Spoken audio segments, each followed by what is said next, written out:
It was the summer of 216 BC. The inhabitants of Rome had been greatly alarmed by a series of strange portents. A shower of stones had fallen from the skies upon the Aventine hill.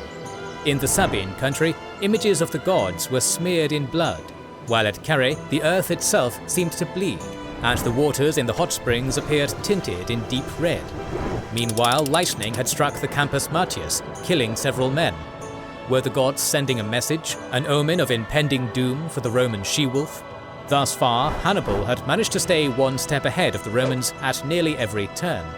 Yet as dire as the situation was, the young Republic was about to learn a horrible lesson. No matter how bad it gets, it can always get worse.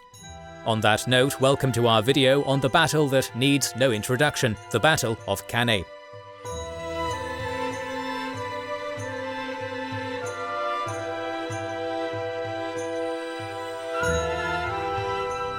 The Senate had good reasons to fear the destruction of their republic, for they had been thoroughly humiliated by Carthaginian general Hannibal Barca on their own soil. Their armies had been soundly defeated at the battles of Ticinus, Trebia and Trasimene, and outwitted at the Agaphalanis. Only the timely intervention of Quintus Fabius Maximus, the delayer, had prevented yet another disaster at Geronium. Hannibal had proved to be a master planner, able to exploit the natural features of the terrain to his advantage. Moreover, he appears to have firmly grasped the psychology of Roman military commanders, choosing to give battle when and where the younger, less experienced, and less cautious leaders were in charge, turning their unwise thirst for glory to his advantage. The Senate could no longer tolerate the arrogance and sneaky tactics of this invader, who risked undermining Rome's alliance with the various Italic peoples in their native peninsula. As Hannibal moved south into Apulia, Rome assembled their largest land force ever, 8 legions of Roman citizens matched by an equal number of Italic allied units. A force of approximately 89,000 soldiers, led by both consuls for the year, Aemilius Paulus and Terentius Varro, was tasked with nailing down Hannibal in Apulia and annihilating his army. While this was the Romans' most urgent operational objective, it was only one tile in their strategic mosaic. The consuls and the other magistrates knew very well that Hannibal's ability to fight rested on 4 pillars.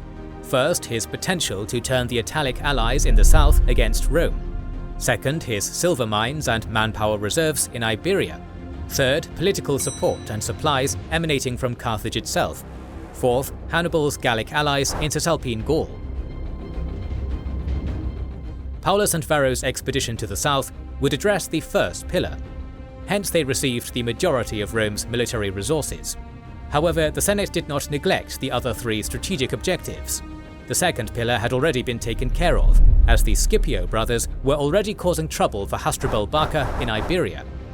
As for the third pillar, already in late 217 BC, a fleet under Gnaeus Servilius Geminus, 120 quinqueremes strong, had set sail to northern Africa. Geminus raided the island of Menix before disembarking on the mainland. The Roman marines went on a pillaging spree, but lost cohesion and fell to a number of Carthaginian ambushes. After losing 1,000 men, the Romans hastily retreated to their ships. Finally, the fourth pillar was handled by Paulus and Varro, who raised 2 further legions before marching south, entrusting them to Praetor Lucius Postumius. His mission was to march into Cisalpine Gaul to lay waste to the lands of the Boii tribe, allied to Hannibal. They hoped to cause mass desertion amongst the Gauls serving with Barca. As Postumius marched north along the Adriatic coast, he recruited more allied troops, bolstering his numbers to 25,000 men. Thus, in July 216 BC, Rome had fielded almost 115,000 soldiers against the Carthaginians, deployed in 2 theatres of operations. As per tradition, Paulus and Varro shared command of their biconsular army by leading on alternate days. The 2 commanders did not see eye to eye. In a pattern observed many times before, Paulus was an experienced and cautious strategist, while Varro, a homo novus, was younger, more impetuous, and hungry for glory. Before entering Apulia, the huge army set up camp, and Paulus addressed the troops. "Men of the army, seeing that we have every advantage on our side for securing a victory, there is only one thing necessary: your determination, your zeal. Men who, like you, are fighting not for others, but themselves, or country, wives, and children.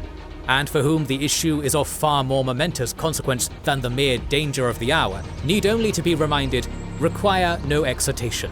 Enter upon this battle with the full conviction that in it your country is not risking a certain number of legions, but her bare existence. The next morning, the consuls broke up camp and after 2 days of march arrived within sight of the enemy, entrenched near Cannae. As usual, Hannibal had chosen his ground wisely. The small village held a substantial depot of grain and other supplies, and was located on flat terrain, perfect for cavalry operations. Paulus and Varro pitched their new camp at about 50 stadies, almost 10 kilometers away from the Carthaginian positions. Paulus smelled danger and urged Varro to move to a location less favorable to cavalry tactics. But it was Varro's day of command, and the younger consul ordered a sortie towards the enemy. Hannibal ordered a contingent of skirmishers and horsemen to charge at the Roman party, and his attack was initially successful. However, the Roman heavy infantry formed a solid line, thus repulsing the cavalry charges. The Carthaginians suffered 1,700 casualties in this initial skirmish, while Varro only lost 100 foot. The next day, still high on victory, Varro pressed to launch a second, larger attack, but it was Paulus's turn to lead. The older magistrate feared an ambush and ordered his men to stay put. Paulus was right, for Hannibal was cooking up his umpteenth ruse. That night he ordered his soldiers to abandon their camp and lay in hiding on a nearby ridge. Before leaving, the Carthaginians left their fires burning and their tents open, exposing heaps of booty to the prying eyes of the Romans. It was an open invitation: come and loot our camp, and we shall massacre you later. At daybreak, Roman scouts reported that the enemy had fled, and their riches were ripe for the taking. Varro and the majority of soldiers insisted on going on a plundering spree, while Paulus urged caution, and dispatched Prefect Marius Statilius to inspect the camp. Statilius soon returned, reporting that he smelled a trap, but Varro ignored the report and ordered an invasion of the camp. At the last moment, 2 Roman slaves, previously captured by the Numidians and recently escaped, rushed to the consuls, warning them that Hannibal's entire army was lying in ambush on a nearby ridge. Hannibal had been outwitted for once, and he graciously admitted the temporary defeat, returning to his camp. His food supplies, however, were dwindling, and he knew he had to draw the Romans into battle as soon as possible. For his part, Paulus decided not to take the bait and spent the next 2 days dividing his forces into 2 contingents. 2/3 of his army set up camp on the western bank of the river Aufidus, the remaining third on the eastern bank at about 10 stadies from Hannibal. The latter, perceiving a loss in morale among his troops, deployed his oratory skills to prepare them for battle. Give thanks to the gods, for they have brought the enemy into this country, because they designed the victory for us. And next to me, for having compelled the enemy to fight, in a place so full of advantages for us.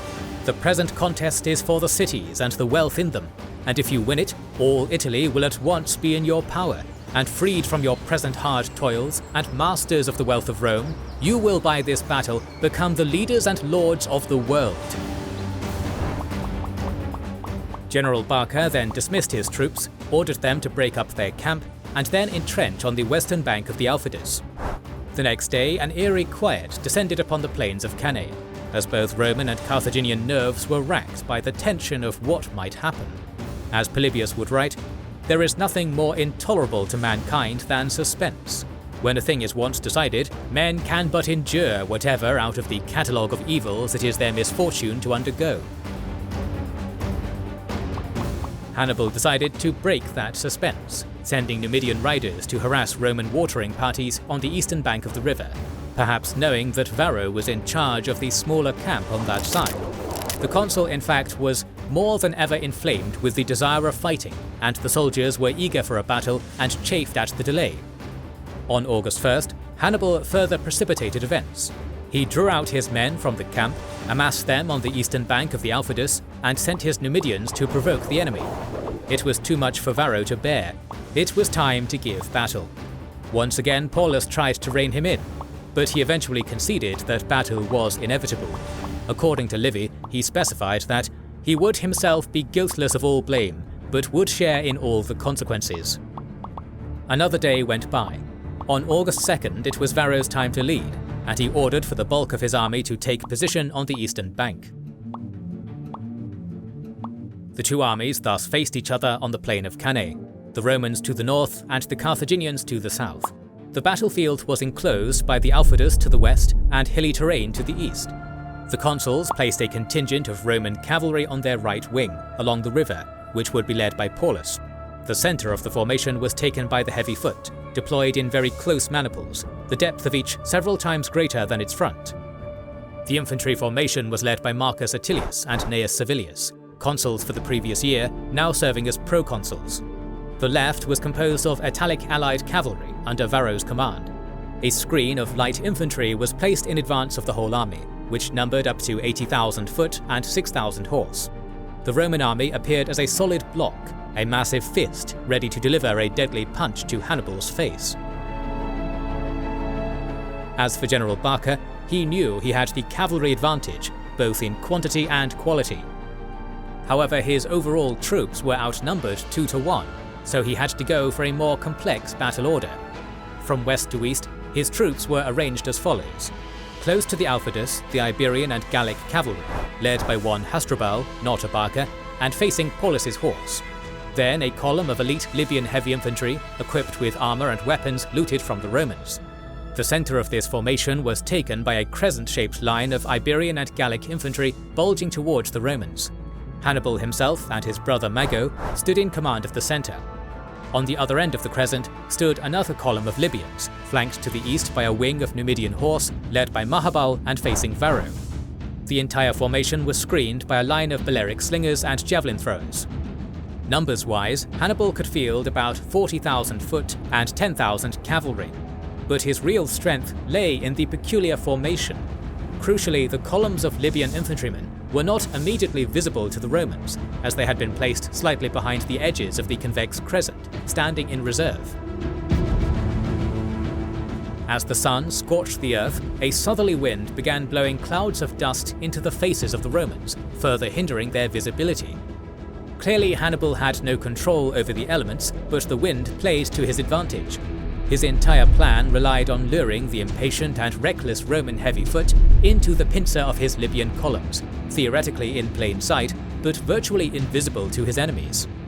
The bait placed in front of the hungry she-wolf was the apparently weak and bulging Carthaginian center. Now it was time to set the master deceit in motion.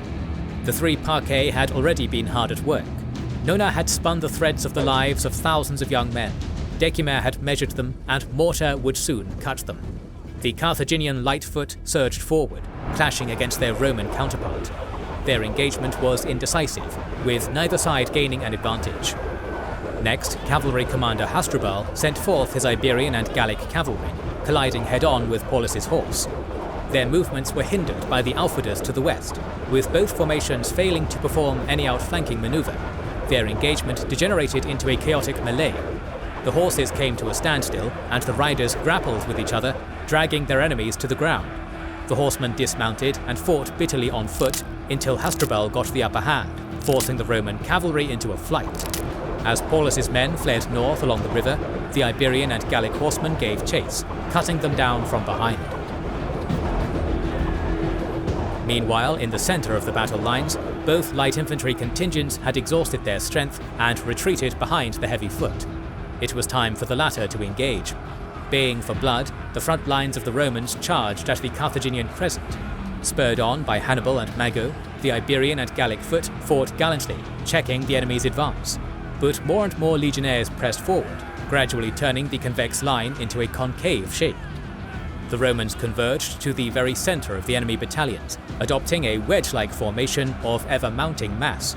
The Carthaginian line caved under the pressure, retreating to the south, but not quite breaking up yet. As the Romans appeared to be on the cusp of winning the infantry engagement, their cavalry wing under Varro was facing off against the feared Numidian horse led by Hannibal. The majority of the Numidians attacked according to their signature tactics, which was riding around the enemy while discharging volleys of javelins. According to Livy, however, some 500 of them appeared to defect to the Romans. They were welcomed into the Romans' ranks, but ordered to stay in the rear, which is when they sprung their perfidious trap. Unsheathing their concealed swords, they attacked Varro's Italic horsemen from the back, hacking at their hamstrings. caught between the hammer and the anvil, the Italic cavalry broke and rode away to the safety of their camp, pursued by the Numidians. Varro himself, surrounded by a handful of horsemen, fled from the battlefield.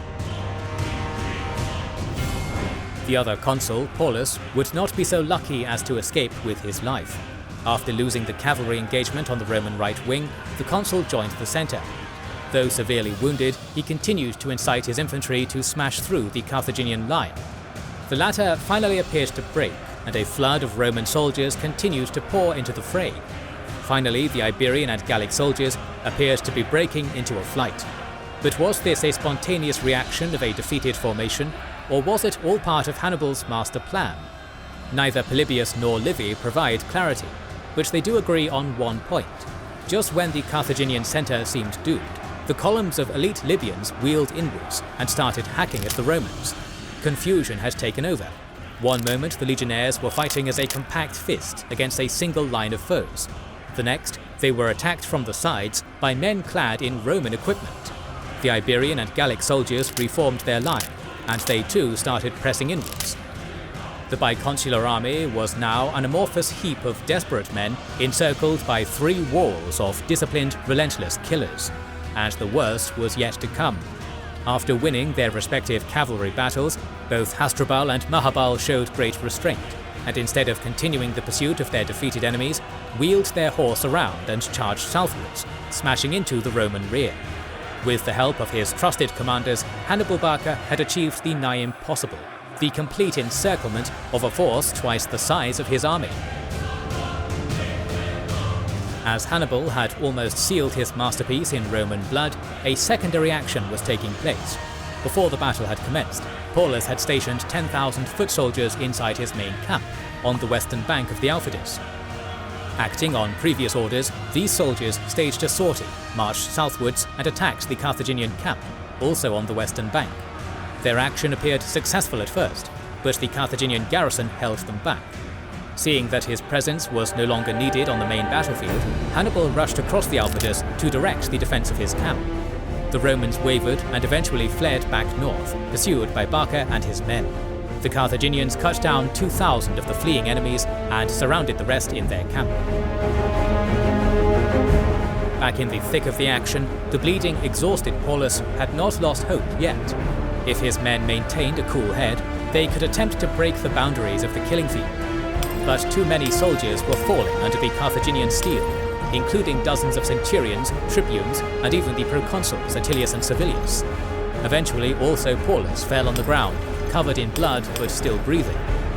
Tribune Gnaeus Lentulus rode by his side and bade him to take his horse and ride to safety. "Make not this battle calamitous by a consul's death. Even without that, there are tears and grief enough." But Paulus refused. "Waste not in unavailing pity the little time you have to escape the enemy. Go and tell the senators in public session to fortify the city of Rome and garrison it strongly before the victorious enemy draws near. As for me, let me breathe my last in the midst of my slaughtered soldiers." Indeed, that was what the battle had turned into, a one-sided slaughter. Mortar, the third Parca, had severed the threads of thousands of soldiers, falling into a lake of their own blood, as Hannibal's fist tightened without respite. The Romans and their allies, compressed into a killing field of ever-decreasing area, had little space to breathe, let alone to raise their arms and fight. The cavalry had been almost annihilated. Out of 6,000 horsemen, only 70 escaped with Varro to Venusia, some 60 kilometers to the south of Cannae, and 300 dispersed to other nearby towns. The infantry did not fare much better. According to Polybius and Livy, only 3,000 managed to escape, but some 70,000 were slain during the encirclement. Almost every family in Italy would mourn the loss of a husband, a father, a son, or a brother. The military leadership of the Republic had also been almost decapitated. Rome had lost 1 consul, 2 proconsuls, former co-dictator Marcus Minucius, 29 tribunes, 80 senators, and an unspecified number of praetors. Hannibal, on his part, had lost only 5,700 men in total. But the engagement was not over yet. The 2 Roman camps were still garrisoned, even if the larger camp in the west was surrounded. As night fell, the men in the larger camp sent a messenger to the smaller one, asking those troops to join them so they could break through enemy lines. Only one tribune, Publius Sempronius Tuditanus, and 600 soldiers accepted the offer. Filing out of the camp at night, they formed a marching shield wall against the Numidian javelins, which enabled them to escape to the larger camp.